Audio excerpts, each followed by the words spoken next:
Students இன்றைக்கி நம்ம என்ன பார்க்க போகிறோம்னு பார்த்தீங்கன்னா 8th ஸ்டாண்டர்டோடைய எக்ஸசைஸ் 1.1 ஃபர்ஸ்ட் சம்முடைய தேர்ட் சப்டிவிஷன் தான் பார்க்க போகிறோம். ஸோ கொஸ்டின் என்னென்னு பார்த்தீங்கன்னா the rational numbers -8/3 and 8/3 are equidistant from dash அப்படின்னு கேட்டிருக்காங்க.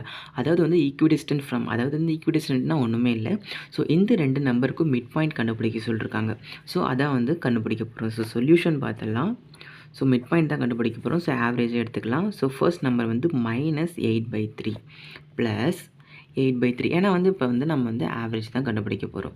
ஆவரேஜ் கண்டுபிடிக்க போனால் ஈக்குவல் டு இங்கே போட்டுக்கலாம். ஆவரேஜ்னால் டிவைடட் பை 2. ஏன்னா ரெண்டு நம்பர் இருக்கிறதுனால 2 போட்டுக்கிட்டோம். இதே நிறைய நம்பர்ஸ் இருந்துச்சுன்னா அதுக்கேற்ற மாதிரி நம்ம ஆவரேஜ் கண்டுபிடிப்போம். ஸோ இப்போ இங்கே 2 தான் இருக்குது. ஸோ 8/3 இப்போ என்ன பண்ண போகிறோம் பார்த்தீங்கன்னா ஸோ இது மைனஸ்லேயும் இது ப்ளஸ்லேயும் இருக்குது. ஸோ நம்ம யூஸ்வலாக லைக் இப்போ -3 + 3 இது நீங்கள் ஆட் பண்ணிங்கன்னா 0 தான் வரும். ஏன்னா ரெண்டுமே கேன்சல் ஆகிடும். ஸோ அதே மாதிரியே இங்கேயும் இது ப்ளஸில் இருக்குது, இது மைனஸில் இருக்குது. அதனால் இது ரெண்டுமே கேன்சல். ஸோ 0 தான் வந்துடும். 0 + 0 தான் இருக்கும். ஸோ 0 + 0ன்றனால 0 போட்டுக்கிட்டு சிம்பிளாக டிவைடட் பை 2 போட்டுடலாம்.